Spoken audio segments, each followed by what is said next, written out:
Magandang araw sa atin lahat mga kababayan, saan man panig kayo ng daigdig naron. Dito na naman tayo sa another episode ng ating vlogs, Badong Aratilis po. Pag-uusapan natin ngayon, ito po, no, nireject po ng ICC. Ito pong panawagan ng kampo po ni Pangulong Duterte na higpitan yung ID ng mga titistigo laban sa kanya kasi gusto po ng kampo ni Tatay Digong na national ID at passport lang po. Yun lang po ang nireject ng ICC, hindi po yung kaso. Akala mo, yung mga ano po, no, yung mga nagbubunyi po yung mga anti-Duterte na mabubulok na raw sa bilangguan si Tatay Digong. Hindi naman po nanalo. Hindi pa po kayo nananalo sa kaso. Ang ipinanalo nyo lang, nireject lang po. Meron din naman nireject mula hindi po binabalita at mas malaki po to, no? Meron din po hindi po laman ng balita. Mas malaki po yung pagre-reject ng ICC sa extension na hinihingi ng prosecution, yung nagpo-prosecute po kay Tatay Digong, yung naghabla. Humihiling po sila ng extension ng paghahain ng ebidensya. Pero sabi ng ICC, hindi. Hanggang dyan lang yung ating paghahain ng ebidensya. Yan po ang mapag-usapan natin at iba pang mga balita. Pero bago yan, kung bago ka pa lang dito, tsaka i-update din natin kayo, no? May magandang katwiran na narinig tayo na pro dun sa 12, no? Kung bakit kinakailangan natin ng 12 iboto. Maganda po, hindi po yung dahil sa pananakot na baka lagyan. Hindi po eh. Very practical lang. Yan po mapag-uusapan natin. Pero bago yan, kung bago ka pa lang dito sa ating channel, mag-subscribe ka na. Dahil ito lang ang tayong channel na may kinikilingan, may pinapanigan, una sa balita, huli sa impormasyon, kaya ano pang hinihintay nyo? Pindot na, okay. Yung mga nagsasabi po na sana totoo lang ang sinasabi ko. Hindi pa tayo nagsisimula. Totoo po to dahil nasa dyaryo po to lahat. Binabalita po to ng mainstream media. Mainstream media po to, kalat na kalat. Pwede nyo pong tignan kung kayo po hindi naniniwala kay Badong. Okay. Pag-usapan po natin, no? Ito po, ICC rejects Duterte camp's call to impose stricter drug war victim verification, no? Alam po ninyo, alam natin yung purpose kung bakit. Kasi dito sa Pilipinas, lumalabas na po yung mga katulad natin, katulad ni Aling Sheila, no? Na bagamat nagpapaliwanag itong si Conti, kitang-kita natin na niloloko nila yung tao, no? Napakasimple lang po. Paano mo itataas yung picture ng anak mo na namatay nung 2024 lang at isasama mo na di umano ay biktima ni Tatay Digong. 2024 namatay. Kaya nga po, may pagtatangka po, di po ba? Sa madaling salita, may pagtatangka talaga yung mga anti-Duterte na magtanim nitong mga testigo na hindi karapat-dapat. No? Kaya normal lang po na humingi, no? Normal lang po na humingi ng passport o national ID bilang batayan.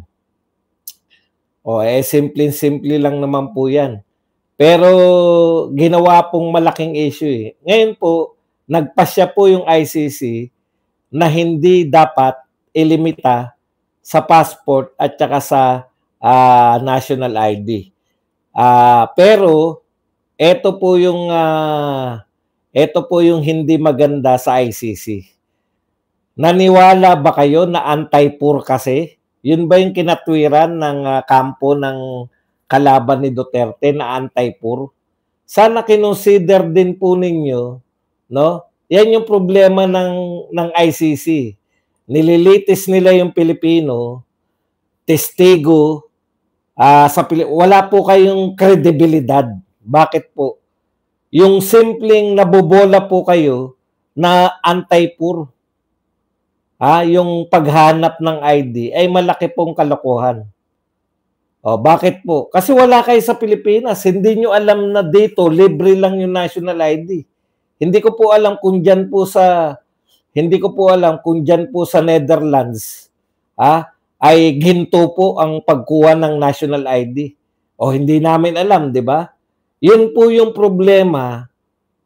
Yan po ang problema ng gobyerno natin na nagsuko sa isang Pilipino at itatrial. Simple pa lang po yan. National ID pa lang. Ang lalakas magsinungaling ng mga kalaban natin.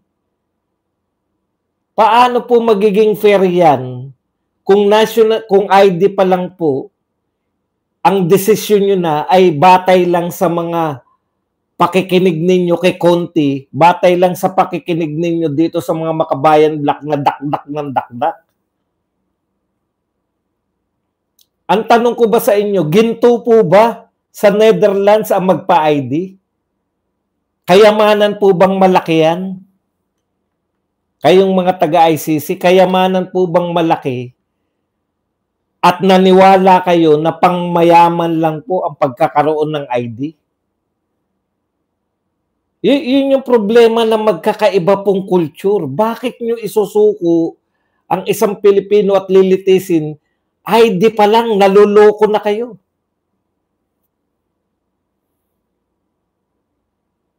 Sinabi rito, anti-poor. Passport daw po. Mayayaman lang ang may passport. Congratulations po sa lahat ng ating OFW. Mayayaman pala kayo lahat. Kaya nyong magpa-passport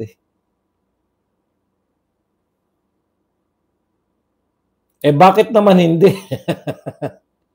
Ikaw kung sino man to nagtatanong na sabi pagka pinatawag ka sa TRICOM, atin ka ba? Bakit po hindi? Ano po bang hindi ko kaya sagutin?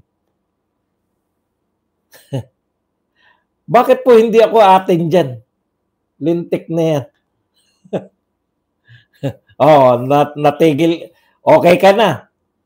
Wala namang katuturan yung tanong mo. Akala mo nakakatakot yung TRICOM. Si Joy pa lang nga Hindi na sila umubra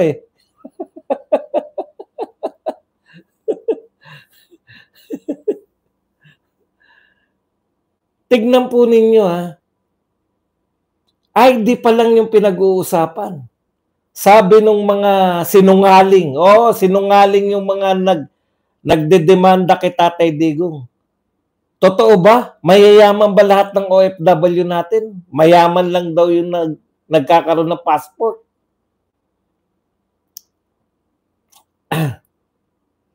Wag mo na akong huntahin kung hindi ka naniniwala sa akin. Makulit pala. Sinagot ka na ng oo Kinakailangan ko pa magpaliwanag sa'yo. Tatanong-tanong ka tapos ayaw mo. Ayaw mong maniwala. Kayo po, pag nagtanong, pag sinagot kayo, wag na kayong makulit. Anong gusto mo isagot ko? Ayaw ko. Welcome po. Basura. ID pa lang po pinag-uusapan natin. Pero napapaikot na po sila ni Conti. Anti-poor ba ang passport? Congratulations uli sa ating mga OFW. Mayaman pala kayo. Si Badong pala, mayaman pala ako. Ngayon ko lang nalaman. Paano kung pabalik-balik ako sa ibang bansa? Multi-millionaire na ako? Anak ng tinapay. Yan yung sinasabi natin na magkakaiba pong kultura. Tapos isasalang niyo dyan si Tatay Digong sa ICC na ibang-iba po ang kultura. Sa kanila po, normal po mangidnap. Di ba? Hindi po sila na-shock sa kidnap. Tayo po, very shocking sa atin yung salitang kinidnap. Yun ang una nating imbestigahan. Kinidnap ba si Digong o hindi? Sa kanila po, hindi po. Kinidnap ka ba? Okay lang yan. Normal sa amin yan. O, yan yung difference ng culture eh. Dito po, dismiss na kagad yung kaso na yan kasi yung pagkuha ng ebidensya na illegal dito sa atin, dismiss yung kaso. Ebidensya pa lang yun. Illegal mong nakuha. Dismiss na yung kaso kasi illegal yung pagkakakuha mo ng ebidensya. Ito po, yung mismong tao ang illegal. No? Illegal na pagkakadakip. Wala po silang pakialam. Bakit? Mga kidnapper yung mga taga-Netherlands na yan. Normal po sa kanila yun. Yan po, sila po yung mga nangidnap na mga, ulitin ko na naman, baka sabihin nyo na naman, paulit-ulit ka lang ba doon? Sila po yung nangidnap na mga Aprikano at binibenta po nila bilang mga alipin. Yan po ang istorya ng bayan na yan. Ayan po ang istorya ng imperialista na yan. Kaya po kung dyan po, tapos nabobola pa sila. Pang mahirap lang daw yung national ID o yung passport. Anti-poor daw. Yung national ID. Libre yun.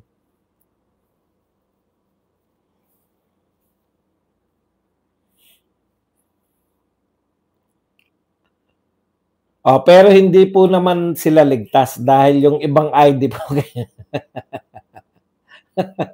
kailangan pa rin po ng ibang ID. Wag lang daw ilimit. Kaya hindi naman pa sila panalo. Eto, tignan niyo yung reaction nitong mga tuwan-tuwa. Sabi nitong isa, wala na, finish na talaga, mabubulok sa kulungan si Digongyo.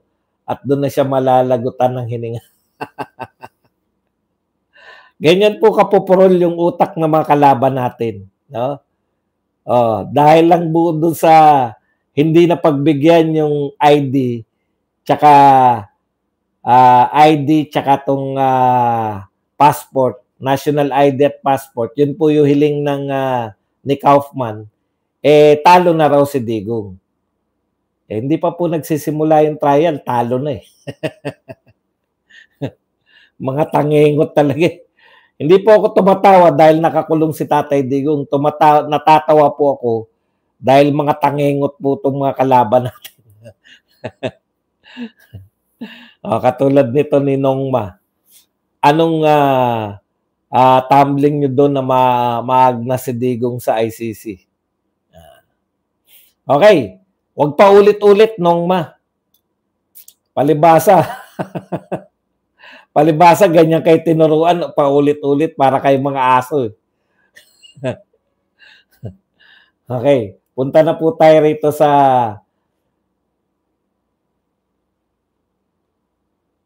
ano naman po yung nireject din sa kanila. Hindi lang po tayo yung nireject eh. Sila rin po, nireject din po. Yung mas malala po yung pagre-reject sa kanila kasi humihiling po yung prosecution na extend po yung paghahain. Diyan sa ano kasi, dito po sa ICC, kinakailangan ibigay nyo na lahat ng ebidensya para mapag-aralan ng kampo nila Tatay Digong. So lahat ng ebidensya, pinapaliwanag po ni Harry Roque na iba po sa Pilipinas eh.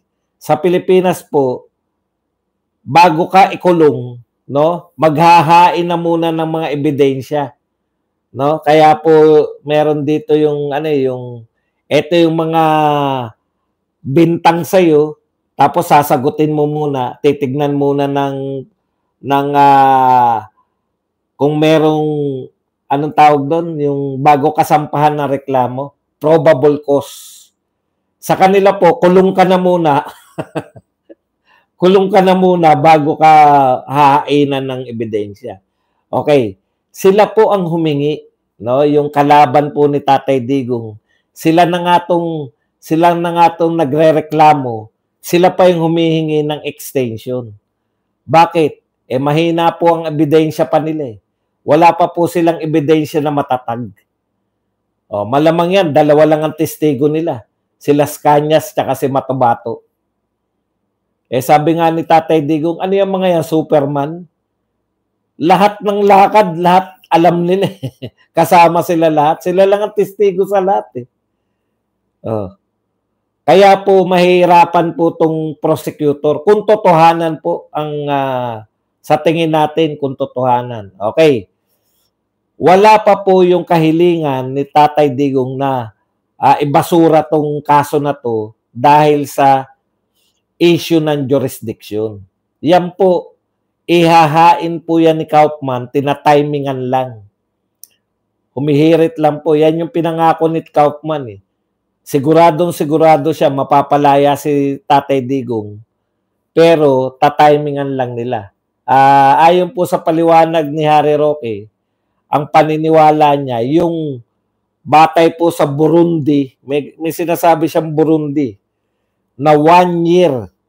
Yun pong bagamat kumalas po tayo, dapat nakapagsimula na yung prosecutor ng mga investigasyon 1 year after tayong kumalas dyan sa ICC. Eh hindi eh. Nagsimula po sila 2 years after. Tapos na po yung prescribed. Sabi nga ng ating Solgen, kaya po yung Solgen natin eh, ayaw niya pong alam niya po na walang jurisdiction yung ICC. Sabi po ng Solgen natin, hindi po habang panahon, kumalas na nga tayo eh. Di ba? Unlimited pa rin yung pagsasampa ng reklamo. Kahit po nakikipagtulungan to si Marcos, mayroon pa rin po yun na katapusan. Hindi po, parang hindi rin po tayo kumalas. Di po ba? Ang ibig sabihin po ng pagkalas, umalis na tayo, ayaw na natin, bibigyan pa ng pagkakataon yung ICC kung may kaso po si Tatay Digong ng 1 taon. No? Pag wala po silang ginawa, doon po sa loob ng 1 taon na yun, wala na silang jurisdiction talaga. Alam nga namang kumalas ka na tapos pwede kang habulin kahit kailan. Yan po yung naganap kay Tatay Digong. Kaya maling-mali po. O, palagay na nating tama yan. May jurisdiction po sila. Eh nakita po natin sa hearing ni Amy Marcos eh, na mismo yung pagkakadakip ay lumabag dun mismo sa ICC rules. Imagine. Kaya importante yung pirma nila Kanilaw eh. Yung pagsisinungaling nila Kanilaw na dumaan daw sa local court. Yung si Tatay Digong o kaya hindi niya natatandaan kung dumaan sa hindi niya alam. Wala siyang ideya kung dumaan sa local court. Basta dinala lang nila doon. Eh alam mo na hindi dumaan sa local court. Eh doon pa lang eh. Eh alam mo Jack, alam mo, ikaw tangengot ka. Ang ibig mo sabihin, wag ako magsalita. Demokrasya tayo. Pwede akong magsalita rito. Tukmul na to. Hayaan daw yung korte. Bakit? Ibig mo sabihin, bawal na ganyan kayo, mga diktador kasi kayo. Utak diktador kayo. Ang gusto ninyo, walang magsasalita. Eh puta, dakdak ng dakdak laban sa Duterte yung mga kakampi mo. Tapos kami, pipigilan mo. Hayaan daw yung korte. Tukmul na to. Kailan pa? Kailan pa bawal magsalita sa Pilipinas? Demokrasya tayo rito. Meron tayong freedom. Freedom of speech. Mga utak diktador. Yan ang napapala nyo sa kasusuporta sa diktador. Utak nyo, diktador na rin. Kailan pa pinagbawal ang magsalita sa Pilipinas? Huwag daw magsalita na at hayaan daw ang korte. Ano bang gagawin ko bilang vlogger? Kaya nga kami vlogger eh. Tangang puta. Manood ka na lang ng mga patawa.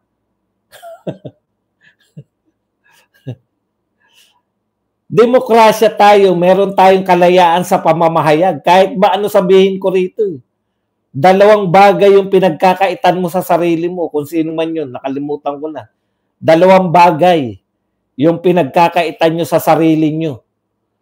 Yung pinagkakaitan nyo yung sarili nyo na sumaya, kasi narito kayo sa akin, ayaw nyo naman pala manood, makinig. Oh. At pinagkakaitan nyo yung sarili nyong matuwa. Dalawa pala, isa lang ba? Di ba? Wala kayong pakialam. Vlog ko to eh. Million po ang vlogger. Magtsatsaga kayo dito. Tapos pipigil. Pwede po akong kontrahin. Pero wag nyo sabihin na tumahimik ako. Tangengot ba kayo? Okay. Hindi po pwede sa demokrasya yung mga utak diktador. Palibasa kayo, gusto nyo sasang-ayon lang lahat sa inyo. O, kayo, hindi po natin sila pinapatulan dahil nagagalit tayo. Malaya po kasi dito. Pwede kayong kumontra, wag nyo lang akong pipigilan sa mga sinasabi ko. Kontrahin nyo. Mamaya sasagutin natin. Okay. Ito naman po, si Poging Manny Mugato, kolumnista ng News 5. Sabi po ni Mugato, it is unfair to paint former President Rodrigo Duterte as unjustly persecuted. Hindi raw po tama na ilarawan si Tatay Digong na unjustly persecuted. Ano pala tawag doon? Manny Mugato. Hindi ka ba nakikinig? Mugato, hindi ka nakikinig sa hearing? Hindi pa ba unjust yun? Malinaw po na dapat hinarap si Tatay Digong, hindi siya dinerecho dapat sa dahig. Yun lang po eh. Yun lang sana natutunan mo. Anong klase kang kolumnista? Anong klase kang... Yan po ang ating mga media man. Ganyan po kapopurol. Kasasamba nila sa mga Marcos, nakakalimutan na nila maging objective. Ang linaw po na sinasabi, lahat po yan. Supreme Court Justice na po nagsasabi. Dating Supreme Court Justice, si Adolf Ascuna. No? Ikaw, Mugato, kasing sama ng mukha mo. Ganyan po ang ating mga press people. Mali daw na ilarawan si Tatay Digong na unjustly persecuted. Anong tawag mo doon? Pinakulong nyo nang hindi dumadaan sa local court, tapos hindi pa unjust yun? Sa tingin mo, tama lang yun?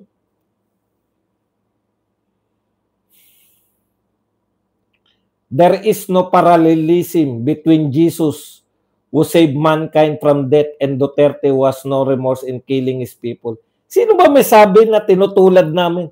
Meron po ba kayo narinig? Meron po ba kayo narinig na vlogger ng Duterte na tinutulad si Tatay Digong sa kay Hesukristo?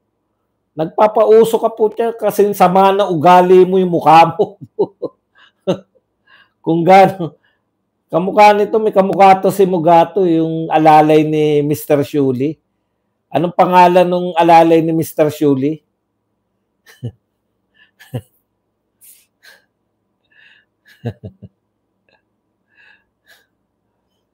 Sino may sabi sa'yo na kinukumpara namin si Tatay Digong kay Hesukristo? Wala naman kaming kinukumpara. Si Kuhol. Ikaw Mugato Kuhol. Manahimik ka sa kababanat mo. Wala nang katotoran yung ayan, tuloy natin. Who has no remorse in killing his people in the name of his policy on war on drugs. Alam mo, Mugato, sana objective talaga kayong mga press, taga-press. Kasi, alam mo, yung sinasabi mong wala nang ginawa, he was no remorse in killing his people. Niligtas niya po yung tao niya mula sa mga addiksyones, no? Hindi ko alam kung nakatira ka sa Pilipinas nung panahon ni Tatay Digong. Hindi ko alam kung paano nyo ipapaliwanag na si Tatay Digong ang nagkamit ng pinakamataas na approval at trust rating, 91%. Imagine 91%. Grabe pala yung natataasan na tayo kay BP Sara na 61%. Si Tatay Digong 91%. Oh, bakit? Kasi gustong-gusto ng tao yung war on drugs. Yan yung problema sa inyo eh. Okay sana kung ngayon walang war on drugs pero wala pa ring droga. Ito napakasimple ha. Kung noon na pinapatay yung mga drug lords, alam na natin ginugurguro yung mga maraming pinapahuli, marami nahuhuli. Alam niyo po yung sa Tukhang, milyon po ang sumuko sa Tukhang. Tanong ko ngayon, ilang pong adik ang sumusuko ngayon para magbago? Wala. Wala kayo nababalitaan kasi walang proyekto eh, di ba? Walang proyekto para pagbaguhin yung mga adik. Wala na ang Tukhang. Dati po milyon. Kaya hindi totoo yung sinasabi nyo na si Duterte gurgur lang ng gurgur. Bakit po? Milyon yung sumuko eh.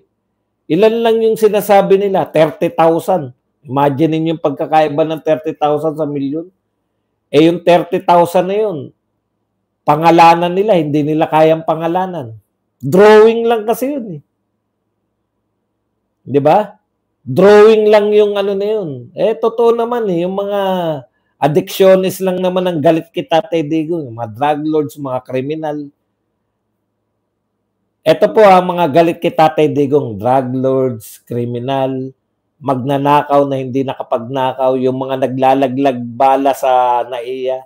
Hindi ba kayo nahiya? Ito po, balik na naman po sa NAIA. Ayan, no? May sulat pa tong OFW. Tignan nyo sabi, nakabalot na ng plastic. Dati po pinagtatawanan ko yan, no? Sabi natin noon, nung panahon ni Tatay Digong, akalain nyo, ganito po ang dialogue ko noon, akalain nyo nung panahon ni Pinoy, ganito ang dialogue ko eh. Akalain nyo nung panahon ni Pinoy, binabalot ng OFW yung kanilang mga bagahe. Nakakahiya, babalutan ng plastic. Tayo lang sa buong mundo ang nagbabalot pa ng plastic. May kandado na, may nakabalot pa ng plastic. Eh ngayon po, may malupit, may sulat na. My luggage is clean and no contrabands. Videos and photos were taken before it was locked and well wrapped. Ayan po. Sabi po niya, no? Binidyo niya na nirap niya ng plastic yung kanyang bagahe. Nakakahiya po pag nabasa po yan ng mga foreigner, no? Ano ba to? Ano bang klaseng bansa to? Bagahe na, nakalak na, babalutan pa. Balik na tayo sa ganun. Dahil bumalik na yung mga magnanakaw eh.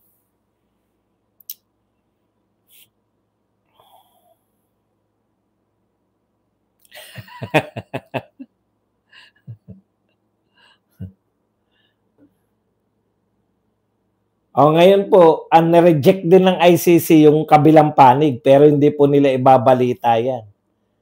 Eto pa po, yung banat lang ng banat, mukhang hindi po nakarating ng Davao. Eto pong Chino Pakita. Mahigit 22 taon na nanunungkulan si Digong nyo. Ngayon lang naisipang magpatayo ng ospital sa Davao. Nasana na yung 51 billion ni Pulong na natanggap niya nung tatay pa niya presidente. Yung 625 confidential fund ni Sara. Ano ang proyekto ni Baste bilang mayor ng Davao? Ngayon lang daw nagpapatayo ng ospital sa Davao. Sabi po nang hindi pa nakarating sa Davao. Makabanat lang eh. Alam mo, Chino Pakita, hiyang-hiya naman ako sa mga taga Davao. Mga taga Davao, wala daw ospital sa inyo. Ngayon lang daw kayo nagpapatayo ng ospital. Sabihin nyo nga sa kanila, ipagmalaki nyo kasi na yung ospital sa Davao, ang dinarayo ng lahat ng mga taga riyan sa hindi lang po ng probinsya ng Davao, no? Nakakahiya daw kayo. Wala daw ospital sa inyo. Ang tagal-tagal na namuno ni Digonyo.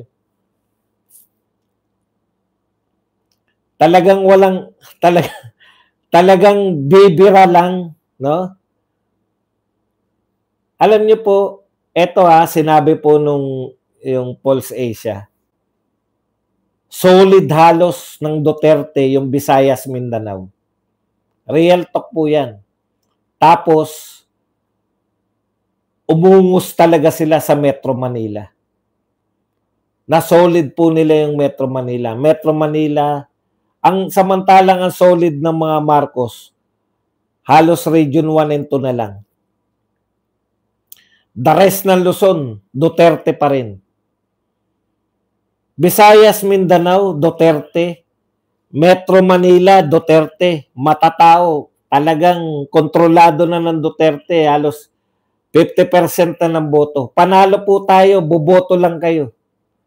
Ito paniniwalaan nyo na ngayon lang daw nagpapatayo ng ospital sa Davao City. Tatawanan mo na lang.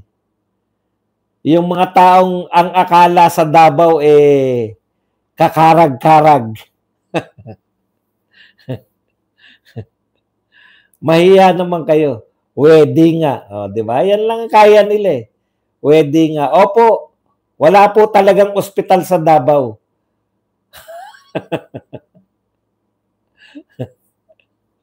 Mamaya, magbabasa tayo mamaya. Okay.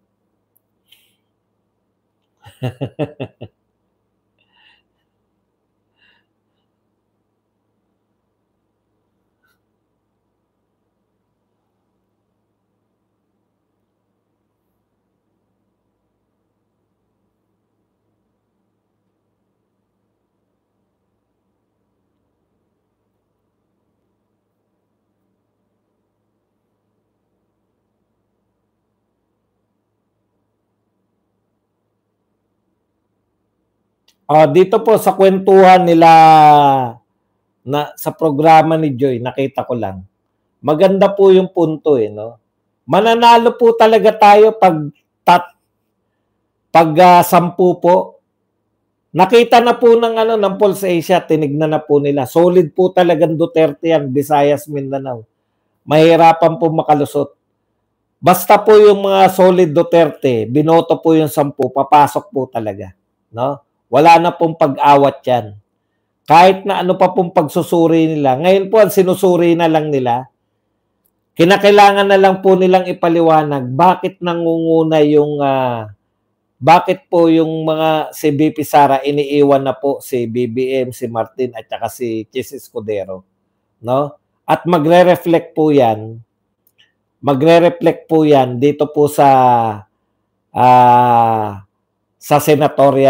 senatoriables. Ako wala po akong duda kahit 10 po mananalo tayo. Lahat yan papasok yan 10 na yan. Kasi palubog na po Lalo na ngayon wala naman sila. Same old pa rin. Ibig sabihin, yung dahilan ng kinabagsak nila, paninira pa rin. Ngayon po, congressman po ngayon, naninira pa rin. Ano po yung pinansisira pa rin nila Ortega? Ano pa po yung pinansisira ng mga congressman? Same pa rin po. Confidential fund pa rin. Hindi ba kinasuhan nyo na nga? O hindi nyo rin napabagsak si BP Sara nung kinasuhan nyo? Diba?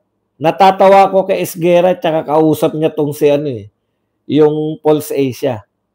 Ano? Ang pinag-uusapan nila doon, bumaba na raw si BP Sara nung sinampahan ng kaso. Bumaba na raw yung ngayon daw, dahil hindi raw, parang mga wala sa katotohanan no? Ang sinasabi nila, dahil hindi nagsimula yung trial, nabaliwala yung pagbaba ni BP Sara ng mga tangingot. Esguerra, talaga bang mahina ang kokote mo? Pinakulong si Tatay Digong. Nasaksihan niya ng mga tao. Ano pa ba ang kinakailangan ninyong sabihin? Nasaksihan po ng mga tao na pinakulong si Tatay Digong sa ICC. Nagalit po yung mga tao. Ito po, tunay na refleksyon to ng mga tao sa galit nila. Oh, sabay pa yung makapalpakan. Pero pilit pa rin po nila na disinformation. Disinformation rin daw to ng mga peke. Hindi po peke. Disinformation po ba yun? Kitang-kita namin kung paano po pinahuli ni Torre. Si Torre umaamin. Hindi niya pinapasok si BP Sara. Oh, si Torre umaamin na hindi niya dinala sa korte. Tiniyak niya na makakasakay doon sa eroplano. Proud na proud pa nga si Torre. Ano po ba ang disinformation dyan? Nakita po yan ng mga tao. Pati yung pag-amin ni Torre na hindi niya pinapasok si BP Sara nung nasa airport pa lang. Inamin niya na pinahuli niya yung mga abogado ni Tatay Digong. Inamin niya na sinabihan niya si Delgra na ikaw ang isusunod ko. Oh, ano pa bang kinakailangan ninyo? Siyempre, hindi si Torre ang mastermind nun. Mas mabigat yung mastermind.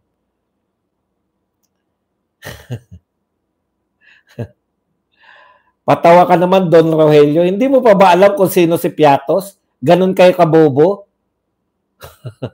Saan mo nakita yung Piatos na yan? Napakabobo nyo talaga. Paulit-ulit kayo, matagal na namin sinagot yan. Si Piatos, wala talaga kayo mahahanap na Mary Grace Piatos. Hanggang ngayon, hindi nyo pa rin maintindihan. Hindi ka nakikinig sa akin. O, makinig ka, ha? Dadahan-dahanin ko, mukhang mahina pang intindi mo. Si Mary Grace Piatos, sa tanungan portion na po tayo, baka nagtatanong kayo, nagtataka kayo. Si Mary Grace Piatos, ay code name ng ahente na nagpapakulong sa mga kakampi mo. Sino yung mga kakampi mo? Yan yung mga rebeldeng kalaban ng pamahalaan. Naintindihan mo? Saan pa ginastos? Sa safe house. Nakita nyo na nga kung saan ginastos. Hindi nyo lang maunawaan. Mahina kasi kokote nyo. Agent o kaya ano tawag doon? Yung taga-kanta. Ano tawag doon? Hanggang ngayon, hindi nyo pa rin naintindihan. Kaya nyo hindi naintindihan kasi mahihina kokote nyo. Kami pa sisisihin nyo. Lahat ng Duterte alam kung sino si Mary Grace Piatos. Kayo, alam nyo na yun, dinideny nyo lang. Hinahanap ninyo para kayong mga tangengot. Hinahanap ninyo sa NSA si Mary Grace Piatos. Natural, wala yun dun. Bugok pala to. Ganyan kayo kabugok. Anong so how about, gusto mo isa-isahin ko pa isa-isa? So how about the others daw? Saan ba ginagamit? Ito isa na lang to patulan na natin itong mga tanga. Mahina kasi kokote. Ang confidential fund, ginagamit po yan, pambayad, exclusive po yan. Confidential fund, pambayad sa mga confidential agent at saka sa safe house. O ngayon, ang tinatanong, saan nakalagay yung safe house? Anak ng pupa, safe house nga eh. Confidential agent, naintindihan nyo yun? Sila yung nagtuturo kung sino yung mga miyembro ng mga rebelde.